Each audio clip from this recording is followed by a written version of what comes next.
शुरुआत करते हैं दोस्तों आज की न्यूज़पेपर की हम एडिटोरियल वाले हिस्से के साथ में। आज पहला एडिटोरियल डिस्कस करेंगे जो कि ग्रीस और इंडिया के संबंधों को बताता है। तो देखिए, यदि एशिया में एंटर करना है तो उसके लिए गेटवे है क्या? भारत। और यदि इंडिया को यूरोप में एंटर करना है तो उसके लिए गेटवे के तौर पर काम करता है ग्रीस। एंड यहाँ पर बोला जाता है कि ग्रीस एशिया का प्रवेश द्वार है, भारत यूरोप का प्रवेश द्वार है। लेकिन यदि आप इसको मीनिंगफुल तरीके से समझेंगे ना, तब बात पता चलती है। यहाँ पर भारत और ग्रीस संबंधों को आगे बढ़ाने का राजनीतिक दृढ़ संकल्प ग्रीस के इस विचार से जुड़ा है कि भारत एक पुराना और पारंपरिक मित्र होने के साथ साथ एक उभरती हुई पावर भी है। आज के समय में भारत तेजी के साथ में उभर रहा है। भारत ग्रीस का पुराना मित्र रहा है। सांस्कृतिक तौर पर एक दूसरे से हम चीज़ों को शेयर करते हैं। साथ ही साथ में इंडिया एक राइजिंग पावर के तौर पर उभर रहा है। यहाँ पर ग्रीस का मैप दिखाया गया है। इस मैप को हम देख सकते हैं, इसकी महत्वपूर्ण लोकेशन कैसी है। तो ग्रीन कलर से जहाँ कहीं भी कभी एरिया आपको दिखाई दे रहा है, कहीं कहीं पर आइलैंड हैं, उनको भी ग्रीन कर दिया गया है। तो ये सारे जो आइलैंड हैं ग्रीस के अंडर में ही आते हैं। देख सकते हैं कितने सारे कंट्रीज़ के साथ में ग्रीस अपनी बाउंड्री बनाता है। इस तरफ में देखा जाए ना तो ये इस प्रकार से टर्की से समुद्र के माध्यम से जुड़ा हुआ है।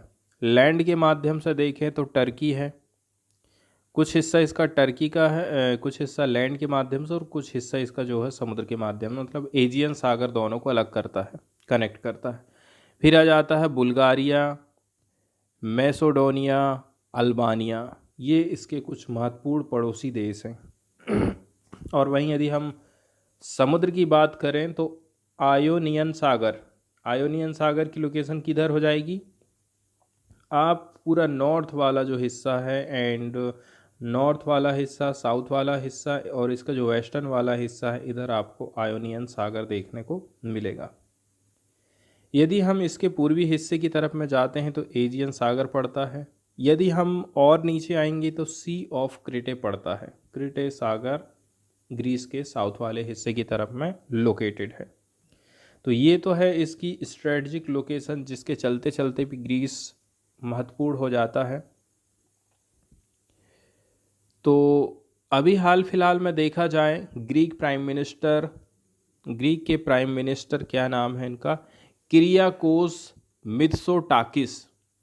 ये 21 से 22 फरवरी के बीच में भारत आने वाले हैं। ये भारत और ग्रीस के बीच रणनीतिक संबंध बनाने की दिशा में एक और महत्वपूर्ण कदम होने वाला है। तो एक जो प्रक्रिया थी जो अगस्त 2023 में भारतीय प्रधानमंत्री नरेंद्र मोदी की ग्रीस की ऐतिहासिक यात्रा के साथ शुरू हुई थी। ये एक ऐसी यात्रा थी जिससे ग्रीस में उच्चतम राजनीतिक स्तर पर और ग्रीक व्यापारिक नेताओं के बीच काफ़ी उत्साह पैदा हुआ, जिन्होंने भारत के साथ रणनीतिक साझेदारी द्वारा प्रदान किए गए महान अवसर को महसूस किया था। एंड वहाँ के लीडर लोगों ने क्या क्या कहा है यहाँ पर आप देख सकते हैं। नेता लोगों का कहना है कि देखिए, हम दोनों देशों के बीच में जो बायलैटरल टाइज है एंड कोऑपरेशन है अलग अलग क्षेत्रों में, उसको बढ़ाएंगे। एंड बोला गया है कि India will find no better gateway to Europe. India को यूरोप में गेटवे के तौर पर ग्रीक से बेटर कोई ऑप्शन नहीं मिल सकता।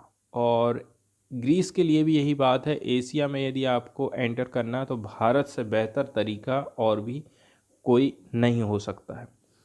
ग्रीस की तरफ से बोला गया है कि प्रधानमंत्री मोदी की जो हिस्टोरिक विजिट रही थी एथेंस की, उसने क्रिएट किया है कुछ momentum, and which I hope will be accelerated with my upcoming visit to India. सरकार कह रही है कि जिस प्रकार से प्रधानमंत्री नरेंद्र मोदी हमारे देश आए थे विजिट करने के लिए, तो इससे दोनों देशों के संबंधों में मोमेंटम आ गया है। हम भी एक बार इंडिया जाएंगे, इससे जो संबंध है हम दोनों के और भी ज़्यादा मजबूत होने वाले हैं। रिश्ता कितना पुराना है, इसके साथ साथ और कौन कौन आने वाला है, इसके बारे में यहाँ पर बताया जाता है। भारत को न केवल ग्रीस का पुराना और पारंपरिक मित्र माना जाता है, बल्कि तेजी से बदलते वैश्विक परिदृश्य में एक उभरती हुई महान शक्ति के रूप में भी देखा जा रहा है। मित्सोटाकिस के साथ में high level Greek business delegation आने वाले हैं। इसमें शामिल रहेंगे बिजनेस लीडर, ना केवल जो कि इंडिया को पोटेंशियल के तौर पर देख रहे हैं कि हम एशिया में प्रवेश कर सकते हैं, बल्कि मैन्युफैक्चरिंग बेस बनाने वाले हैं उनके ग्लोबल ऑपरेशन के लिए। अब हम बात करते हैं सिक्योरिटी एंड स्टेबिलिटी का क्या महत्व होता है। तो देखिए, ग्रीस एंड इंडिया दोनों की जो लोकेशन है ना, जियोग्राफी के हिसाब से काफ़ी महत्वपूर्ण है। दोनों ही स्ट्रेटजिकली इम्पोर्टेंट लोकेशन पर लोकेटेड हैं ग्लोबल सिस्टम में, but are areas that are at the same time geopolitically volatile. साथ ही साथ में ये उस रीजन में है जहाँ पर राजनीतिक परिदृश्य बदलते जाता है, संबंध तेजी के साथ में बदलते रहते हैं। अभी हाल फिलहाल में जो इवेंट हम देखें, जैसे कि लाल सागर में जहाज़ों के ऊपर हमले किए जा रहे हैं, इससे लाल सागर से होते हुए गुजरते हुए जो भी जहाज़ आ रहे हैं जा रहे हैं ना, सीधे सीधे उनका ट्रेड प्रभावित हो रहा है। पेट्रोल डीजल की कमी चली जा रही है, उनके दाम बढ़ने लग गए हैं। तो रेड सी में जो अटैक हो रहे हैं, ये अटैक सीधे सीधे व्यापार के ऊपर सीधा सीधा असर डाल रहे हैं। इसलिए जो ईस्ट मेडिटेरियन रीजन है जहाँ पर ग्रीस की सिचुएशन है, ये एक वाइटली डिपेंडेंट है on the security, stability and prosperity of Indian Ocean region. ये भी एक महत्वपूर्ण रास्ता है, तो इस रास्ते में भी शांति रहना चाहिए।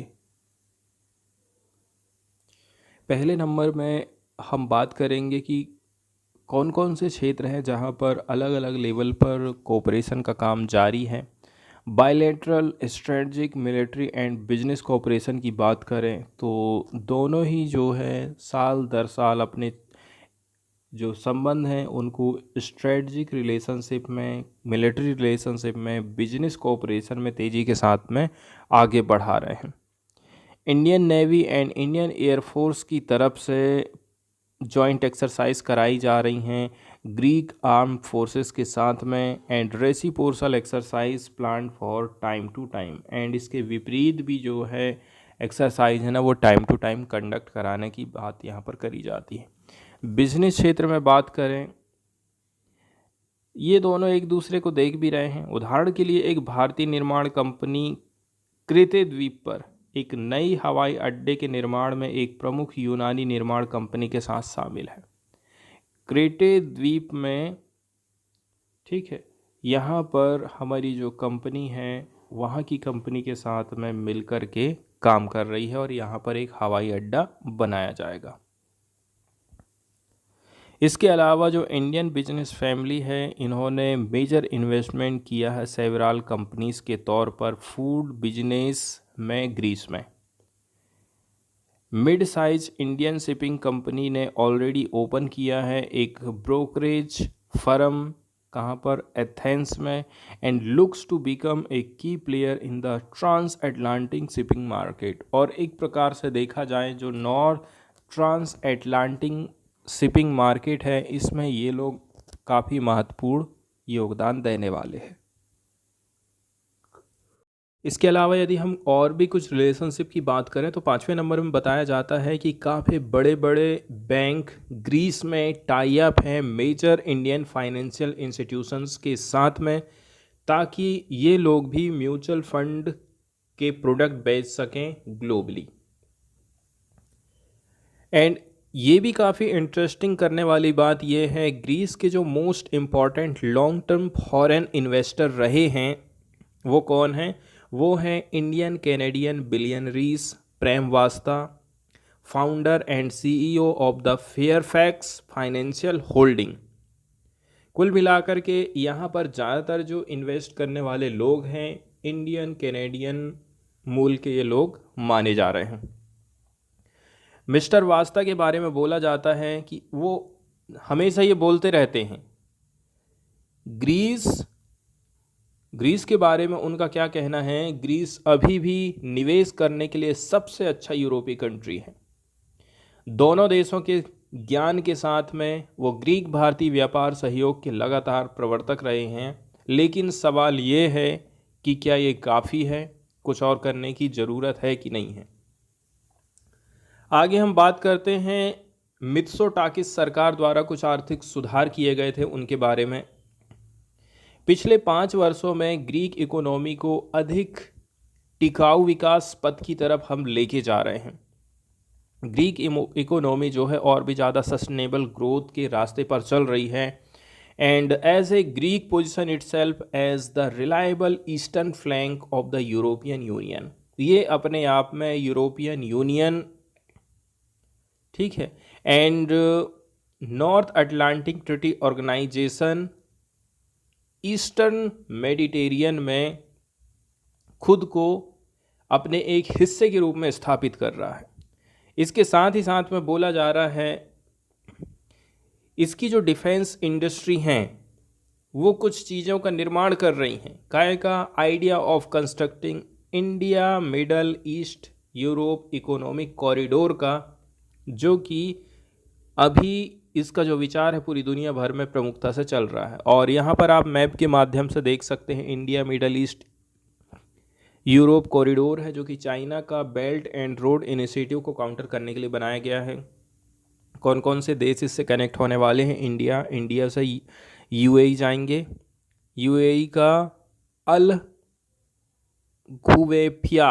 गुवेफात नाम तो लेते नहीं बन रहा मेरे को।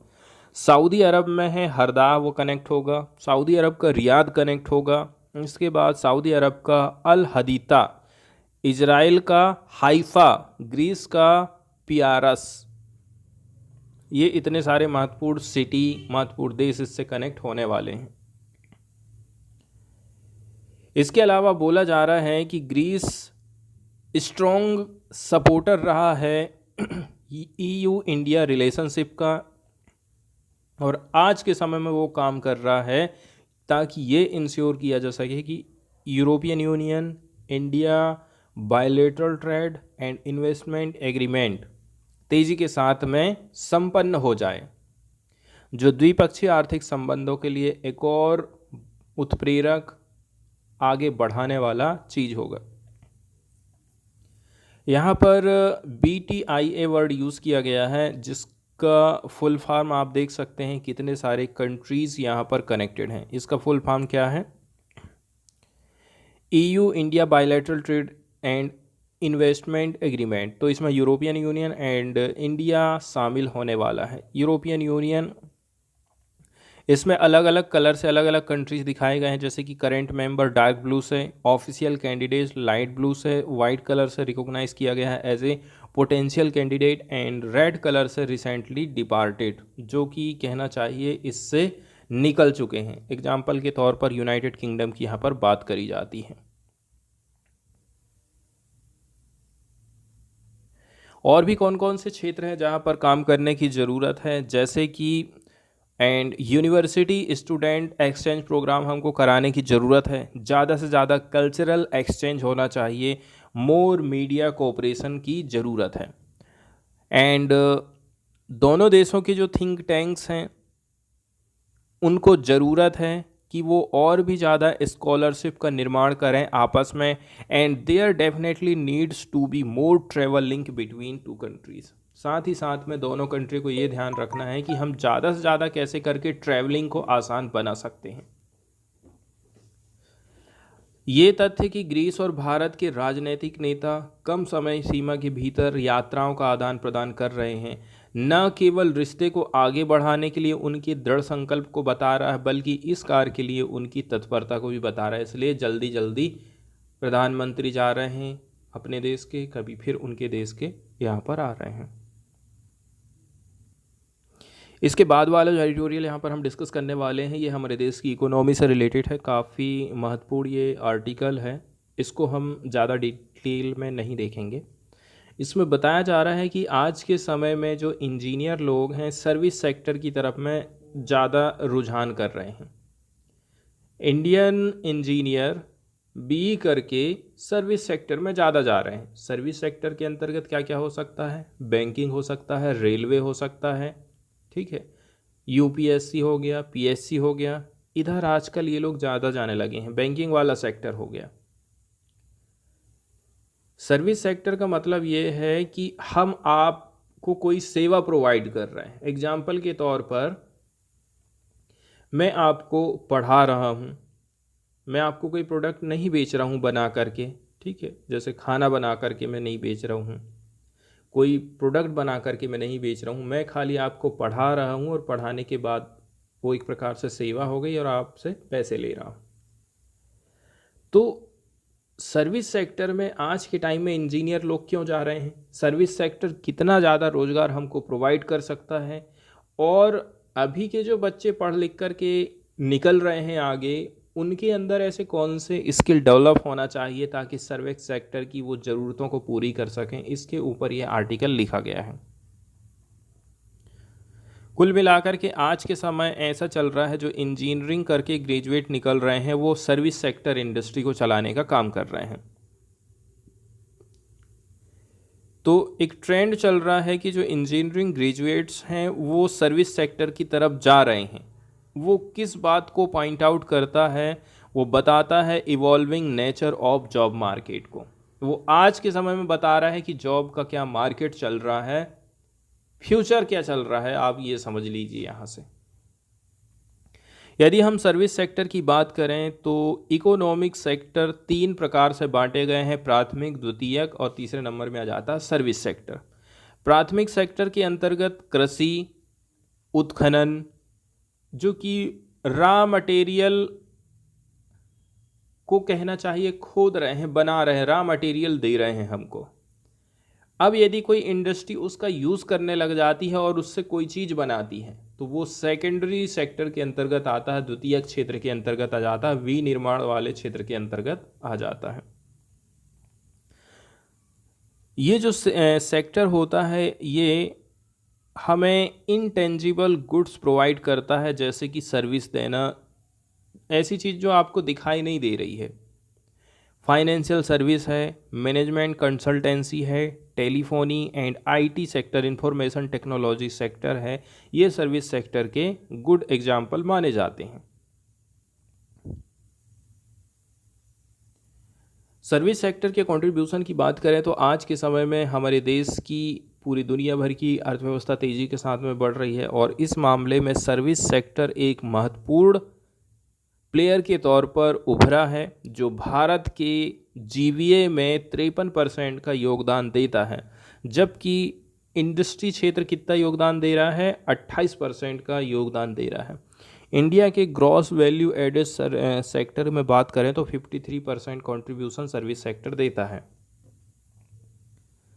इस प्रकार से देखा जाए सर्विस सेक्टर का डोमिनेंस चल रहा है। Is also evident in employment distribution, यही चीज़ हमको एम्प्लॉयमेंट के डिस्ट्रीब्यूशन में भी दिखाई देती है। 31% एम्प्लॉयमेंट जनरेट हो रहा है सर्विस सेक्टर के माध्यम से, जबकि इंडस्ट्री मात्र 25% रोजगार पैदा कर पा रही हैं। एंट्री लेवल की जो कंपनीज रहती हैं, आज के समय में कोई भी नई नई कंपनी स्थापित हो रही है तो वो सर्विस सेक्टर के ऊपर ही ज़्यादा फोकस कर रही है। तो ऐसे में उन लोगों को स्किल्ड वर्कर की ज़रूरत पड़ती है और ये चीज़ उनको मिल जाती है किसी इंजीनियर से। और ये वाली जो ग्रोथ आज के समय में हम देख रहे हैं, न केवल ये आईटी सेक्टर तक सीमित है बल्कि और भी ज़्यादा क्षेत्रों में ये फैली हुई है। तो जो ऑर्गेनाइज्ड इंडियन सर्विस सेक्टर है, जिसमें रिटेल है, टेलीकॉम है, कंसल्टिंग है, हॉस्पिटैलिटी है, बैंकिंग एंड हेल्थ केयर, ये तेज़ी के साथ में ग्रो कर रहे हैं। तो आप इस प्रकार से देख सकते हैं, ये जो प्रत्येक सेक्टर हैं इसमें भारत भी अब ऑफशोर हब के ऊपर ऑफशोर हब के रूप में उभर करके सामने आ रहा है। ऑफशोर हब हम किसको बोलेंगे, भारत न केवल अपने लिए चीज़ें बना रहा है, साथ ही साथ में विदेश में भी अपनी चीज़ों को भेजना चालू कर दिया है। एंड हम अपनी सर्विस को इंटायर वर्ल्ड के लिए डिलीवर कर रहे हैं। And third party shared services and global business services, ये सारी सर्विसेज आज के समय हम प्रोवाइड करने लग गए हैं। मार्केट रियलिटी के बारे में यहाँ पर बताया जाता है, मैन पावर की किस प्रकार से आज के समय में मार्केट को ज़रूरत है। तो इस प्रकार से ये जो सर्विस इंडस्ट्री है ना, कंटिन्यूस इसको ज़रूरत है कि स्किल्ड मैन पावर इसको चाहिए, तब जाकर के ही ये कोई काम कर सकती है। एंड ये चीज़ फुलफ़िल हो रही है आज के समय में किससे, जो कि एक आसमान शिक्षा इंजीनियरिंग से पूरी हो रही है। कुछ स्टैटिक्स के हिसाब से यदि देखें तो जो 57% ऑफ इंजीनियरिंग ग्रेजुएट हैं वो केवल 57% बी किए हुए बच्चे ही जॉब में लग सकते हैं। बाकी के लोग क्यों नहीं लग सकते? क्योंकि उन्होंने नाम मात्र के लिए किया है, ठीक है, टाइम पास करने के लिए कॉलेज गए हैं, टाइम पास करने के लिए डिग्री हासिल करे हैं और चलते फिरते में कॉलेज कर लिए हैं। दूसरा रीज़न ये भी हो सकता है कि वो जहाँ पर पढ़ाई कर रहे थे वहाँ पर क्वालिटी वाले प्रैक्टिकल उनको कभी करवाए नहीं गए, क्वालिटी वाली एजुकेशन उनको प्रोवाइड नहीं करी गई, इसलिए भी वहाँ के बच्चे जो है एम्प्लॉयबल नहीं हैं। कंप्यूटर की पढ़ाई कर लिए हैं, सॉफ्टवेयर की पढ़ाई कर ली है, लेकिन प्रॉब्लम को सॉल्व नहीं कर पा रहे हैं, तो उनकी डिग्री किसी काम की नहीं रह जाती है। तो 50% बच्चे ऐसे ही बाहर हो जाते हैं। All India council for technical education ने कमीशन किया था एक रिपोर्ट को, जो कि हाईलाइट करती है कि 60% से भी कम बच्चे, less than 60% of available engineering seat have enrolment. And बोला जा रहा है कि 60% से भी कम सीटों में इंजीनियरिंग में इनरोलमेंट हुआ है। इसके अलावा एक और जो इंडस्ट्री की रिपोर्ट है वो क्लेमिंग कर रही है कि लगभग ग्रेजुएट इंजीनियर का 80% end up in a non-technical job which is unrelated to their field of education। 80% बच्चे ऐसे हैं बी करने के बाद नॉन टेक्निकल क्षेत्र में चले जा रहे हैं, यूपीएससी की तैयारी कर रहे हैं, पीएससी की तैयारी कर रहे हैं, बैंकिंग का पेपर दे रहे हैं, ग्रुप डी का पेपर दे रहे हैं। आज की कंडीशन ऐसी हो गई है, चपरासी का तक पेपर देने में लगे हुए हैं। अब हम बात करते हैं कि सर्विस सेक्टर की तरफ ही लोगों का इतना ज़्यादा झुकाव कौन से कारणों से हो रहा है। तो देखिए, आज के समय में सर्विस ओरिएंटेड जो अपॉर्चुनिटीज़ हैं वो तेज़ी के साथ में बढ़ते जा रही हैं। ऐसा इसलिए है क्योंकि मैं जिस सेक्टर में पढ़ाई किया हूँ ना, उस सेक्टर में मुझे जॉब मिल नहीं रही है, इसलिए मुझे इस सेक्टर की तरफ में जाना पड़ जा रहा है। आज के समय में इंजीनियर लोग बैंकिंग में, इंश्योरेंस में, हॉस्पिटैलिटी में, हेल्थ एंड केयर में, रिटेल वाले काम में लगे हुए हैं, जैसे कि sales, customer service, back office operation, logistics, supply chain management में आज के टाइम में इंजीनियरिंग करने के बाद बच्चे यहाँ पर नौकरी कर रहे हैं। एंड बोला जाता है कि इंजीनियरों को तेज़ी से रोजगार मिल रहा है। तो ये आखिर कैसे करके हो सकता है? ये तभी हो सकता है जब मेरा स्किल उस प्रोग्राम से मैच करे, उस क्षेत्र से मैच करे जिस क्षेत्र में मेरे को काम चाहिए। एंड उनका एक रीज़न ये भी रहता है कि उनका जो दिमाग रहता है ना, प्रॉब्लम सॉल्विंग माइंड रहता है, इसलिए भी लोग इंजीनियर को ज़्यादा प्रेफर करते हैं कि ये आदमी सही काम करेगा। क्रिटिकल थिंकिंग है, प्रॉब्लम सॉल्विंग है, creativity, innovation, dealing with ambiguity and adaptability and flexibility. Ambiguity word use किया गया जिसका मतलब होता है अस्पष्टता।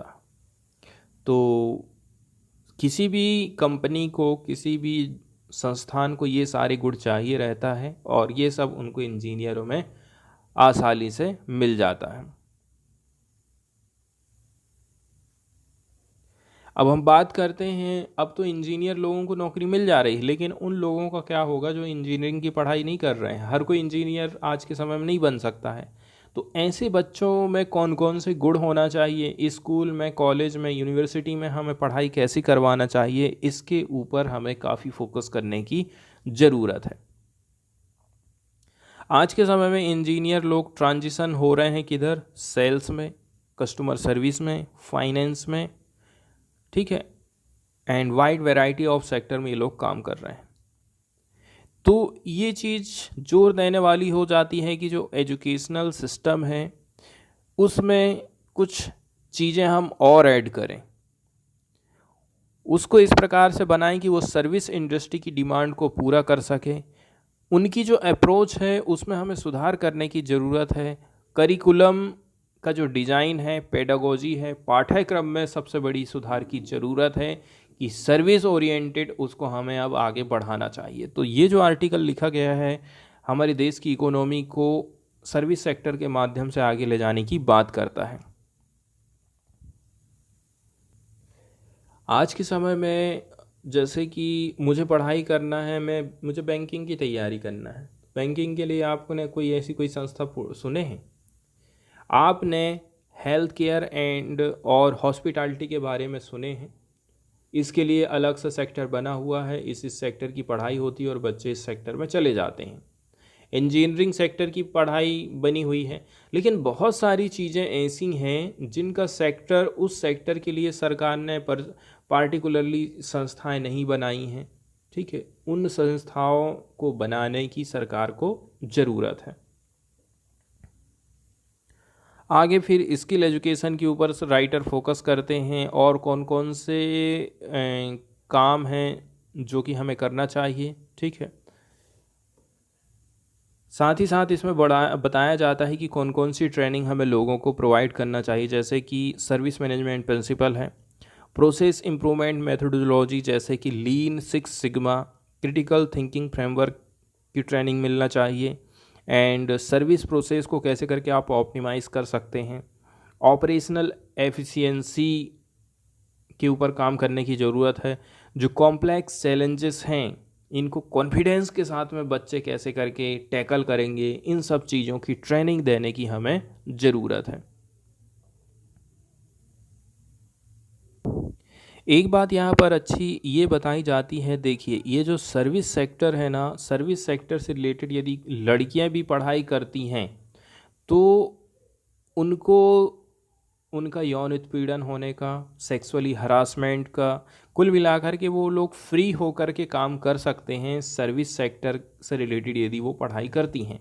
तो ज़्यादा से ज़्यादा मात्रा में महिलाओं को एम्पावरमेंट करना है तो सर्विस सेक्टर को हमें बढ़ावा देने की ज़रूरत है। हाल फिलहाल में जो पीरियडिक लेबर फोर्स सर्वे आया था PLFS 7, उसमें रिपोर्टेड किया गया है कि जो वुमेन का पार्टिसिपेशन है वर्कफोर्स में वो 37% है। तो इसको हम कैसे करके बढ़ा सकते हैं? इसको हम बढ़ा सकते हैं सर्विस सेक्टर में महिलाओं की भागीदारी को बढ़ा करके। इसके बाद वाली जो न्यूज़ हम डिस्कस करने वाले हैं ये फॉरेस्ट कंजर्वेशन एक्ट 1980 में संशोधन करने को लेकर के सरकार ने 2023 में एक कानून लाया था। तो 2023 में जो सरकार कानून लेकर के आई है, इसी कानून को लेकर के कुछ पिटीशन दायर करी गई हैं सुप्रीम कोर्ट में, उसी से रिलेटेड ये न्यूज़ आई है, इसको हम डिस्कस कर लेते हैं। तो सबसे पहले तो हम देखेंगे 1980 का जो कानून था ना, वो उन एरिया को आप कुछ छेड़छाड़ नहीं कर सकते, अतिक्रमण नहीं कर सकते, कोई डेवलपमेंट काम आसानी से नहीं कर सकते, ऐसे एरिया को परिभाषित किया गया था 1980 के कानून के माध्यम से। अब सरकार क्या काम कर दी है, उस क्षेत्र को भी कानून के दायरे से बाहर कर दी है। कानून के दायरे से बाहर करने का मतलब ये है, ठीक है, कि जो गैर वन उपयोग के लिए व्यावसायिक दोहन हेतु वन भूमि का विचलन वनों की एकदम हिंदी भी इसकी इतनी ज़्यादा गड़बड़ करने वाली है। कुल मिलाकर के मेरे कहने का मतलब ये था कि देखिए ऊटी है, मुन्नार घाटी है, ऐसे कुछ जो महत्वपूर्ण क्षेत्र हैं, सुंदरवन का डेल्टा हो गया, जम्मू कश्मीर में सीमा के किनारे किनारे वाले पाए जाने वाले ऐसे पेड़ पौधे जो कि इकोलॉजिकल दृष्टि से बहुत महत्वपूर्ण हैं, जिनकी संख्या बहुत कम है या फिर संख्या इनकी घट रही है, ऐसे पेड़ पौधे जो कि प्राकृतिक आवास मुहैया करा रहे हैं, अब सरकार उनको वन क्षेत्र की परिभाषा से अलग कर दी है। ये कानून सरकार लेकर के आई है। इसका मतलब ये है रियल एस्टेट कहीं खदान खोदना है, कहीं सड़क बिछाना है, कहीं टावर लगाना है, तो अब उस वन भूमि बचने वाली नहीं है। ऐसा कानून सरकार लेकर के आई है। अब सुप्रीम कोर्ट में जो सुनवाई चल रही है, यहाँ पर भी सुप्रीम कोर्ट का कहना है कि आप पुरानी परिभाषा पर वापस आइए। मतलब फॉरेस्ट की जो पहले परिभाषा थी उसके ऊपर आप उसको बेस मान करके काम करिए, जो कि 1996 के ऑर्डर पर आधारित है। इससे 1.97 लाख स्क्वायर किलोमीटर जो अनडिक्लेयर्ड फॉरेस्ट लैंड है वो फॉरेस्ट की कैटेगरी में आने वाला है।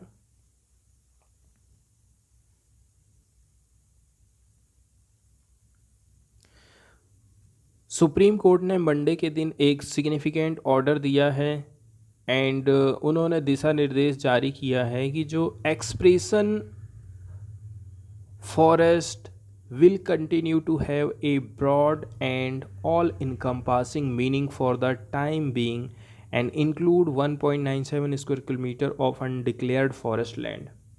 कुल मिलाकर के फॉरेस्ट के अंतर्गत जो एरिया छूट गया है, जिस एरिया को आप छोड़ दे रहे हैं कि यहाँ पर नियम कानून लागू नहीं होंगे, उस एरिया को भी आप शामिल करिए और इसमें 1.97 लाख स्क्वायर किलोमीटर का एरिया शामिल होने वाला है।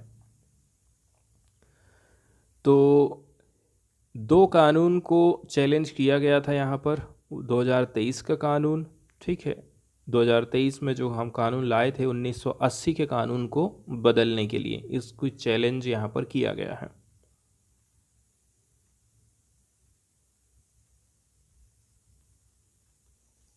इसके बाद यदि हम फॉरेन वाले पेज की तरफ में जाएंगे तो इंडिया और कंबोडिया की रिलेशनशिप यहाँ पर हमको दिखाई देते हैं। इसमें बताया जा रहा है कि कंबोडिया भारत की तरफ से टाइगर पॉपुलेशन को रिवाइव करने वाला है। मतलब हमारे देश के टाइगर हो सकता है कि वहाँ भेजे जाएं या फिर ये सिखाया जाए कि कैसे करके हम टाइगर की पॉपुलेशन को बढ़ा सकते हैं। इंडिया से सीखा जा सकता है। कंबोडिया ये आशा कर रहा है कि हम इंपोर्ट करेंगे 4 टाइगर इंडिया से इसी साल एक एग्रीमेंट के माध्यम से, जो कि न्यू दिल्ली के साथ में किया गया है, जिसके माध्यम से यहाँ पर बाघों की पॉपुलेशन को, बिग कैट की पॉपुलेशन को बढ़ाया जाएगा। एक एनवायरमेंटल ऑफिशियल के माध्यम से ये पता चला है। कंबोडिया के जो ड्राई फॉरेस्ट हैं, कंबोडिया के जो ड्राई फॉरेस्ट हैं, काफ़ी समय पहले यहाँ पर इंडो चाइनीज़ टाइगर हुआ करते थे, लेकिन बायो कंजर्वेशनिस्ट का कहना है कि जो इंटेंसिव पोचिंग हुई है यहाँ पर, तेज़ी के साथ में जो पोचिंग हुआ है, वह शिकार हुआ है टाइगर का एंड उनके जो खाना है उसका, प्रे का, जिसके चलते चलते उनकी जो संख्या है तेज़ी के साथ में कम हुई है। लास्ट बार टाइगर को साउथ ईस्ट एशियन किंगडम में देखा गया था एक कैमरा के माध्यम से सन 2007 में, and the cats were declared functionally extinct in Cambodia in 2016। इसके बाद 2016 में ये घोषणा कर दी गई कि भाई ये एक्सटिंक्ट हो चुके हैं। कंबोडिया और भारत की सरकार ने एक मेमोरेंडम ऑफ अंडरस्टैंडिंग साइन किया था सन 2022 में। इसके माध्यम से यहाँ पर रिस्टोर किया जाएगा टाइगर की संख्या को और उनके हैबिटाट को। इसमें 1 मेल है एंड 3 फीमेल टाइगर कंबोडिया जाने वाली हैं 2024 के एंड होते होते तक। एंड बोला जा रहा है कि ये जो कैट्स हैं इनको सेंड किया जाएगा 222 एकड़ फॉरेस्ट में inside the Tatai wildlife sanctuary in western Koh Kong province. ऐसा लोगों का कहना है। तो जगह का नाम ध्यान में रखना, टटाई वाइल्ड लाइफ सेंचुरी जो कि वेस्टर्न कोहकोंग प्रोविंस में पड़ता है। 222 एकड़ का ये एरिया है। इसके बाद बहुत सारे यहाँ पर कैमरास लगाए जाएंगे प्रत्येक किलोमीटर के इंटरवल में in the reserve in cardamom mountain, ताकि मॉनिटर किया जा सके वाइल्ड लाइफ को, पार्टिकुलरली एनिमल्स को एंड टाइगर के जो प्रे हैं जैसे कि हिरण हैं एंड बोर है। ऐसा कहना है ऑफिशियल लोगों का। यहाँ पर बोर वर्ड यूज़ किया गया है जिसका मतलब होता है सुअर।